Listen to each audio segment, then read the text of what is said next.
ও আমার খুব ভালোবাসে আসলে। ও অনেক চেষ্টা করে যে আমার সবকিছু কিভাবে পূরণ করা যায় সেটা। আমি কখনো চিন্তা করতে পারি নাই যে আমার মানে লাইফ পার্টনার এরকম হবে। আমার নাম সাবিনা রহমান আঁচল। আমি এসেছি ঢাকা ড্যামরা থেকে, ন্যাশনাল ইউনিভার্সিটিতে পড়ছি। আমার বড় হওয়া ঢাকাতেই। আমার বাবা হচ্ছে বিজনেসম্যান, আর আমার আম্মু ব্যাংকার ছিল, আপাতত হাউসওয়াইফ। আমার যেহেতু ভাই বোন নাই, আমার বাবা মার সাথে আমার সম্পর্ক খুবই ভালো। মানে আমি আমার বাবা মার সাথে খুবই ফ্রি, খুবই ফ্রেন্ডলি। আমার নানুর বাড়ি হচ্ছে পুরান ঢাকা। ওইখানে হচ্ছে আমার সমবয়সী একটা কাজিন আছে, আমার মেয়ে কাজিন। তো ওর জন্য আমি খুব নানু বাসায় যাওয়া আসা করতাম খুব। তো একজন ছেলের সাথে আমার হচ্ছে ফেসবুকে আমার পরিচয় হয়। আমি ওকে ফেসবুকের মাধ্যমে চিনি অনলাইনে, বাট ও আমাকে অফলাইনে চিনতো, যেহেতু আমার কাজিনকে চিনতো। ওই পারপাসে আমাকে চিনতো যে আমার কাজিনের একটা বোন আছে। তো ওই অনলাইনে আমার ওই ছেলেটার সাথে পরিচয় হয়। তখন আমাদের টুকটাক কথা বলা হইতো, যেহেতু ওইরকম পার্সোনাল ফোন ছিল না, ওই আমার কাজিনের একটা ল্যাপটপ ছিল। তো নানু বাসায় আসলেই মোটামুটি আমার তখন ফেসবুকটা আর কি চালানো হইতো। তো তখন মাঝে মাঝে আর কি টুকটাক কথা, নাম্বার আদান প্রদান হয়েছিল আমাদের। ফেসবুক চালানোর মতো ফোন নাই, যেহেতু আমি বাসায় একা থাকতাম। তো আব্বু আম্মু আমাকে একটা বাটন ফোন দিয়ে রাখতো, যে কথা বলার জন্য, যে কোথায় আছি, কি করতেছি, হ্যাঁ এমার্জেন্সির জন্য। সো সেই নাম্বারটা আদান প্রদান হয়েছিল আমাদের। তারপর 4-5 মাস যেহেতু আমি ফেসবুকে অফলাইন ছিলাম, ফেসবুকটা চালানো হয়নি, নানু বাসায় যাওয়ার ওইরকম সুযোগ হয়নি। তো একদিন সকাল 6টা বাজে হচ্ছে হুট করে সে আমার নাম্বারে ফোন করে। তো সে আমার নাম্বারে ফোন করার পর আমার ফোনটা হচ্ছে আমার আম্মু পিক করে, কারণ আমার ওই নাম্বারে কেউ ফোন দেয় না, শুধু আমার বাবা মা ছাড়া। তো আমিও এক্সপেক্ট করি নাই যে এরকম কল আসবে। তো পরে আম্মু কলটা ধরার পরে জিজ্ঞেস করে যে হ্যালো আসসালামু আলাইকুম। তারপরে ও সালাম দেয়। তারপরে আমার মা বলে যে কে তুমি বাবা? দেন ও বুঝে যে এটা আমি না। দেন ও ওর একটা ফ্রেন্ডের নাম বলে। তো আমার আম্মু বলে না বাবা, তুমি রং নাম্বারে কল করছো, এই নামে এখানে কেউ থাকে না, এটা ওইখানেই শেষ।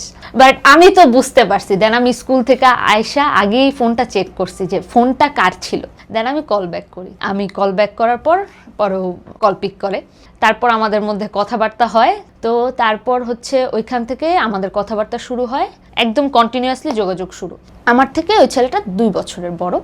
আর তারপর মাঝখানে হচ্ছে আমার সাথে ওর সম্পর্কের 1.5 বছরের দিকে হচ্ছে ওর আম্মু মারা যায়, ওই ছেলেটার আম্মু। তার আগে ওনার সাথে আমার একবারই ফোনে কথা হয়। অ্যান্ড দেন উনি আমাকে জাস্ট হাই হ্যালো কথার মধ্যে একটা কথাই বলে যে তুমি আমার ছেলের সাথে থাকো, আমার ছেলে তোমাকে খুব পছন্দ করে। ওই একবারই আমার ওনার সাথে কলে কথা হয়, আর আমি শুধু ওনার ছবি দেখছি, আর আমি ওনাকে সামনাসামনি কখনো দেখি নাই। ওনার সাথে আমার সেটাই প্রথম আর সেটাই শেষ কথা। বাট এখনো আমি ওনাকে খুব মিস করি। তারপর হচ্ছে যেহেতু এটা একটা লাইফের খুব একটা ডাউনফল, কারণ যার মা থাকে না সে আসলে বোঝে যে মার অ্যাবসেন্সটা কি জিনিস। তারপর হচ্ছে তখন আমার সাথে তার খুবই কম দেখা হতো, একদমই কম, মাসে একবার। তাও আমি যখন নানু বাসায় যাওয়া আসা করতাম তখন সে হয়তো রাস্তায় দাঁড়ায় থাকতো, ওইভাবেই জাস্ট দেখা হতো। কথাটা শুধু ফেসবুকেই হতো। কথাটা ফেসবুক যেহেতু ছিল তখন কথাটা মোটামুটি ভালোই হইতো, কিন্তু দেখাটা খুব কম হইতো। আমাদের দুইজনের কমিটমেন্ট সবসময় এরকমই ছিল যে আমরা একসাথে থাকতে চাই, বাকিটা আল্লাহ ভরসা। তারপর এইভাবে আস্তে আস্তে 2019টা কাটলো। তারপর 19-এর লাস্টের দিক থেকে, ডিসেম্বর থেকে ফেব্রুয়ারি পর্যন্ত খুব ভালো দেখা হয়েছে আমাদের, মানে মাসে 2-3 বার। তখন একটু বাসা থেকেও একটু ছাড় দেয়, আমিও বের হইতে পারতাম। তখন পর্যন্ত বাসায় জানে না। তারপর আমি পরীক্ষা দেই, আমার রেজাল্ট আলহামদুলিল্লাহ খুব ভালো ছিল। আমি আমার পড়ালেখায়ও একদম মনোযোগী ছিলাম, আমার পড়ালেখার মধ্যে কোনো ব্যাঘাত ছিল না। যতটুকু করা দরকার অতটুকু আমি নিজে থেকেই করছি, মানে আমাকে কোনো বলতে হয় নাই যে এখন তোমাকে পড়তেই হবে বা এরকম কোনো কিছু। বা আমি যে আমার যে একটা সম্পর্ক আছে, ওই সম্পর্কের কোনো প্রভাব আমার পড়ালেখার উপর আমি কখনো পড়তে দেই নাই। তারপর পরীক্ষা শেষ হওয়ার 2 দিন পরেই মেবি আমাদের আবার দেখা হয়। তারপর হচ্ছে আমরা দেখা করার পরে তো একদিন বাসায় আসতে আমার লেট হয়, মানে আমার মা বুঝতো হয়তো, কিন্তু কখনো সরাসরি কিছু বলে নাই। তখনই আম্মু আমাকে মানে হচ্ছে ওপেনলি জিজ্ঞেস করে যে তোমার কি কারোর সাথে কোনো সম্পর্ক, তুমি কি সেখানে ছিলা? তারপর আমি বললাম যে হ্যাঁ এরকম এরকম। তারপরে আমার মা হচ্ছে আমার মামাকে ওদের এলাকায় পাঠায় একটু খোঁজ খবর নেওয়ার জন্য। তো তারপর হচ্ছে আমার মামা যায়, তখনও সে স্টুডেন্ট ছিল, তখনও সে পড়ালেখা করতো। তারপর হচ্ছে ওইখান থেকে জানতে পারে, কিন্তু তারপরেও খারাপ কিছু যদিও তাদের পায় নাই, কিন্তু তারপরেও তারা রাজি ছিল না। আমার পরিবারের মানে কেউই রাজি ছিল না। আমার বয়স কম ছিল, ওর বয়সও কম ছিল। তারপর হচ্ছে আমি বাসায় খুব জোরাজুরি করি। তারপর ওর বাসার মানুষের সাথে কথা বলে। তো তারপর এরকম বলার পর ওর ফ্যামিলিতে যেহেতু ওর আম্মু নাই, ওর কোনো ভাই বোনও নাই, ওদের ফ্যামিলিটা একদম ছোট। তো তারপর ওর বাবার সাথে আর কি কথা হয়। তার বাবার সাথে প্রথমে আমার মামা কথা বলে। আমার মামা খুব স্ট্রিক্ট, সে একদমই রাজি ছিল না। তো তারপর আমি আমার মামার পায়ে ধরে কান্না করে দিছি। আমি কান্না করার পরে বলে যে আচ্ছা ঠিক আছে, দেখতেছি ব্যাপারটা। তো পরবর্তীতে হচ্ছে ওইভাবে ফ্যামিলিগতভাবে কথাবার্তা হয়। কথাবার্তা হওয়ার পরে ওই যে সরা কাবিন আর কি যেটাকে বলে, সেটা হয় 2020 সালে মার্চের 28 তারিখে। তো তারপর আমার মা ওকে স্ট্রিক্ট ভাবে বলে দেয় আর কোনো দেখা সাক্ষাৎ নাই, সব তো ফিক্সড হয়ে গেছে, সময় মতো আইসা নিয়ে যাও, যে আমার মেয়ে এইচএসসি পরীক্ষা দেখ তারপর। আসসালামু আলাইকুম, আমি সৈকত। ওর নানু বাসা ছিল আমার বাসার পাশেই। ওর বোনের দ্বারা ওকে পরিচয়। এরপরে যখন বলছে যোগাযোগ নাই, কিন্তু সেটা তো আমরা মানি নাই। আমি ওর সাথে দেখা করতে গেলে আমার বাসায় জানিয়ে যেতাম। এরপর থেকে এই 3টা বছরের ঈদের মার্কেট, তারপর হচ্ছে কোনো অকেশনালি মার্কেট বা আমি বাইরে কোথাও গেলে ওর সাথেই যাওয়া হইতো আমার। তখন আর কি বসে স্ট্রিক্টলি না, বাট আমার যদি কোনো কাজ থাকতো তখন আমার মাই বলতো যে ওরে বলো আইসা নিয়ে যাইতে। 3টা বছর এভাবেই কাটলো। এভাবেই কাটছে। তারপরে হচ্ছে ফাইনালি 2023-এ এপ্রিলের 24 তারিখে হচ্ছে আমাদের ভালোভাবে রেজিস্ট্রি করে একদম পাকাপোক্তভাবে বিয়েটা হয়। তারপর আমরা সবাই খাওয়া দাওয়া করে ওই দিনই আমরা হচ্ছে ওদের গ্রামের বাড়িতে চলে যাই, মানে আমরা ওদের গ্রামের বাড়িতে চলে যাই। তারপর ওইখানেই থাকি। তারপর ওইখান থেকে আসার পরে হচ্ছে ও জব নেয়। আর তারপর থেকে হচ্ছে আমরা আলহামদুলিল্লাহ খুব ভালো আছি। আমার যেহেতু শ্বশুরবাড়িতে তেমন কেউ নাই, আমার যেহেতু শাশুড়ি নাই, আমার শ্বশুরও অনেক সাপোর্টিভ। তো আমার শ্বশুরবাড়ি বলতে ওই মানে ও খুব সাপোর্টিভ, ও আমাকে খুব সাপোর্ট করে, ইভেন খুব, ও আমার জন্য অনেক কিছু করছে লাইফে, খুব সাপোর্ট করে ও আমাকে, ইভেন ও আমার খুব ভালোবাসে। আসলে আমি কখনো চিন্তা করতে পারি নাই যে আমার মানে লাইফ পার্টনার এরকম হবে, কারণ ওর সাথে যেহেতু আমার বিয়ের আগে যোগাযোগ আসলে খুব কম ছিল, তো এর জন্য আমি ওকে অত একটা বুঝি নাই সম্পর্ক থাকার সময়। কিন্তু বিয়ের পর আমি ওরে অনেকটা বুঝতে পারছি যে ও আসলেই অন্যরকম। ও আমার জন্য মানে আমি যা বলবো সব কিছুতে হ্যাঁ বলে। আমি যদি কোনো কিছু চাই আর সেটা যদি ওর সামর্থ্যের ভিতরে থাকে, আমার মনে পড়ে না ও কোনো কিছু কোনোদিন বলছে যে না এটা নেওয়া লাগবে না। বা আমি যদি ওকে কোনো কিছুর কথা বলি, পরবর্তীতে যদি আমার সেটা মনে নাও থাকে, সে সেটা দেখার পর আমার মনে করায় দেয় যে তুমি না এটা কিনতে চাইছিলা বা তুমি না এটা করতে চাইছিলা, সেটা কখন করবা বাপ, এরকম। তারপর হচ্ছে ও মানে আমার কোনো চাওয়া পাওয়া অপূর্ণ রাখে নাই, যেটা ওর সামর্থ্যের ভিতরে ছিল। আর আমিও চেষ্টা করছি যেটা ও পারবে সেটাই ওর কাছে চাওয়ার জন্য। সবচেয়ে বড় কথা, ও খুব লয়াল, যেটা হচ্ছে এই যুগে অনেক বেশি ম্যাটার করে। ও কারো সাথেই কথা বলে না আগে থেকে। ওর যে মানে স্টুডেন্ট লাইফ গেছে, ওর মেয়ে বন্ধু বলতে কোনো কিছু নাই, ওর সব ছেলে বন্ধু। ও খুব ইন্ট্রোভার্ট, খুব চুপচাপ থাকে। ইভেন একটা মজার ঘটনা যেটা হচ্ছে, আমার মা আমাকে সবসময় বলে ও এত আস্তে কথা বলে, ও এত কম কথা বলে, তোর সাথে ওর প্রেম হইলো কেমনে? কারণ প্রেম হইতে হইলে তো কথা বলা লাগে, ও তো কথাই বলে না, এরকম আর কি। ও খুব কম কথা বলে, কিন্তু ও আমারে যতটুকু বলতো আমি বুঝে নিতাম যে ওই কথাটা দিয়ে হয়তো এতখানি বোঝাতে চাচ্ছে। আর আসলে আমি ওরে ওইভাবে বোঝার কারণেই হয়তো আমাদের সম্পর্কটা এই পর্যন্ত গড়াইছে। মানে ও আমার ফ্যামিলির সাথেও একদম চুপচাপ নিচের দিকে তাকায়, দুই একটা কথা বলবে, শেষ। তারপরে তো আর কি, ও অফিস থেকে আইসা প্রতিদিন ওই আমাকে ভাত খাওয়ায় দেয়। তারপরে হচ্ছে আমি যেহেতু এখনো পড়ালেখা কন্টিনিউ করতেছি, ও আমাকে পড়ার টাইমটাও সেট করে দেয় যে তুমি এইভাবে এই তখন তখন পড়ালেখা করে ফেলো, রান্না বান্নার কাজ আমি করে ফেলবো। ও অফিস থেকে আইসা অনেক সময় রান্না বান্না করে, যখন আমার পরীক্ষার টাইম থাকে যে তুমি পড়তে থাকো, আমি রান্না করে ভাত নিয়ে আসবো, দেন ও ভাত আই না আমাকে খাওয়া দেয়। তখনও স্টিল আমি আমার পড়াই পড়তে থাকি। ইভেন হচ্ছে মাঝে মাঝে তো তাড়াতাড়ি ছুটি হয় 5টার দিকে, তখন হচ্ছে ও নাস্তা বানায়। মানে ও শেফ হিসেবে খুব ভালো, মানে ও মানুষ হিসেবে কেমন এটা আমি আসলে পুরোপুরি বলতে পারবো না, কিন্তু ও হাজবেন্ড হিসেবে অনেক ভালো।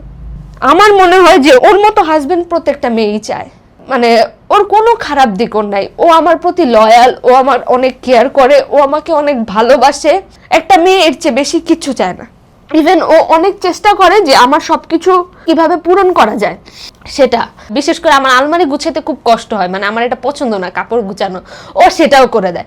মানে এর চেয়ে বেশি আমার মনে হয় না একটা মেয়ে লাইফে আর কিছু চায়। আমার বিয়ের বয়স এই যে 3 বছর শেষ হয়ে এই 1.5-2 মাস চলতেছে। ও আমার সবকিছু দেওয়ার পরও আফসোস করে যে তুমি তো হয়তো আরো ভালো থাকতা, আমি তোমাকে ওইরকম ভালো রাখতে পারতেছি না। এটা আমার কখনোই মনে হয় নাই, কারণ এটা মনে হয় তখন যখন হচ্ছে আমি দেখি যে একটা মানুষ এটা করতেছে, আমি তো করতে পারলাম না। ও কখনো আমাকে এরকম ফিল করায় নাই।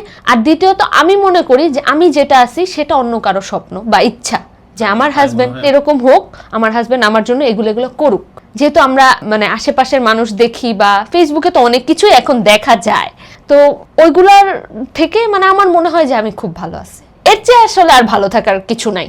তারপর হচ্ছে আমাদের একটা ছেলে আছে, আমার ছেলের বয়স হচ্ছে 10 মাস প্লাস। তো ওর নাম হচ্ছে মোহাম্মদ আহিল হোসেন।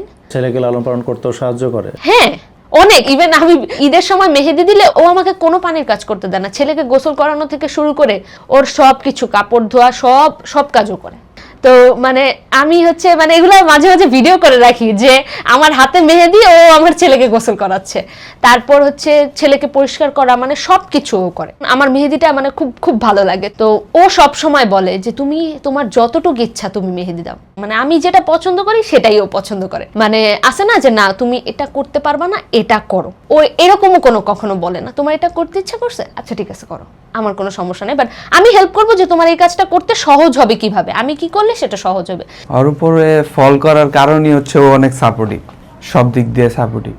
জি, আমার থেকে মনে হয় ওর একটু বেশি বোঝার শক্তিটা বেশি, সব জায়গায় সব কিছু মিলিয়ে নিতে পারে। আমি যে জায়গায় আটকে যাই ওই জায়গাটা ও ব্যালেন্স করে নেয় সবসময়। আমি অনেক ব্যাপারে ওর থেকে পরামর্শ নিই, তার কথা শুনে চলেন? চেষ্টা করি, পুরোপুরি হয়তো হয় না, তাও চেষ্টা করি। আমার কোনো একটা সিঙ্গেল মানে হাইড করা কিছুই নেই ওর কাছে।